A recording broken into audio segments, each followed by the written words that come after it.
Allah subhanahu wa ta'ala katika yale ambayo ametuneemesha sisi katika nchi yetu hii ni amani. Ni tunu ambayo Allah subhanahu wa ta'ala ametuneemesha sisi. Kwa hiyo vile vile kama kukitokea kikundi cha watu kikaichezea amani, basi Allah subhanahu wa ta'ala kuiondosha ni mara moja. Kwa hiyo sisi hatutakiwi kuwa na lugha za uchochezi kama lugha ambazo zinaendelea hivi sasa kupitia wanasiasa. Hatutakiwi kuwa na lugha za uchochezi tukashinikiza uasi. Allah subhanahu wa ta'ala kuiondosha amani ni jambo rahisi kwake yeye, na kurudi amani kama itarudi, basi kuna watu shidhurika kipindi hiko, na wahanga wakubwa ambao watadhurika kwanza ni wale ambao hawajiwezi, wazee, wanawake, watoto. Sasa sisi hatutakiwi kuwa ni vyanzo vya uvunjifu wa amani, tukashinikizwa na kauli za wanasiasa na sisi tukakubali, tukaingia katika hilo, tukawa ni mamluki, tukatumika katika kuvunja amani. Sisi hatumpigii debe yoyote wala hatumponi mtu katika hizi mimbari zetu, lakini tunahubiri amani iwepo. Ndilo ambalo tunalitaka katika nchi hii. Bila ya amani mambo hayaendi.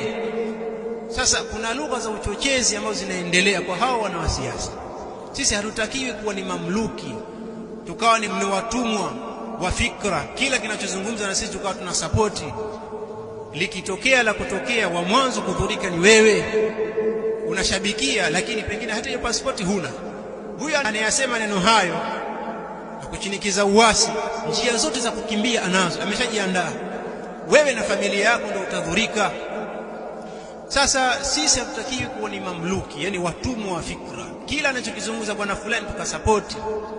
Allah subhanahu wa ta'ala katika Qur'ani ametupigia sisi mifano mbalimbali ya watu ambao aliwaneemesha kwa neema moja au nyingine, iwe ni amani, iwe ni afya, iwe ni mali, lakini wakaitumia vibaya neema ile. Allah subhanahu wa ta'ala akawaondoshea neema hiyo, akawaadhibu.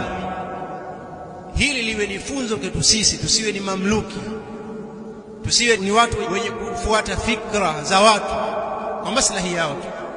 Hawa wanachunga maslahi yao, lakini hawachungi maslahi ya watu wengine, hawa watu wa chini hawa, kwamba baada ya hapo sasa kitakachotokea itakuwaje. Wao watizame hivyo, wanatazama kile wanachokitaka wao. Sasa sisi tusiwe watumwa wa fikra. Kila kinachozungumza tukasapoti, tutakuwa tukemee yale yote ambayo yanaonekana haya yanaashiria au yatapelekea katika uvunjifu wa amani. Amani ni tunu, ni neema ya Allah subhanahu wa ta'ala. Allah subhanahu wa ta'ala anasema, alam tara ila alladhina badalu ni'matallahi kufra. Nipe habari, unaonaje wewe kuna wale ambao waliibadili neema ya Allah kuwa ni kufuru, wakaikufuru neema ya Allah subhanahu wa ta'ala. Wa ahallu qaumahum daral bawar, kisha wakawafikisha watu wao katika nyumba ya maangamivu. Kuna watu walipita huko kale walikufuru neema ya Allah subhanahu wa ta'ala, kisha kwa kule kuikufuru neema wakawatumbukiza watu wao katika nyumba ya maangamivu. Sasa sisi hatutaki kuwa hivyo. Allah subhanahu wa ta'ala ametupigia mifano katika Qur'ani, tuwaidhike kwa mifano hiyo. Tusiwe ni watumwa wa fikra, tusiwe ni mamluki wa kauli za wanasiasa wachumia tumbo.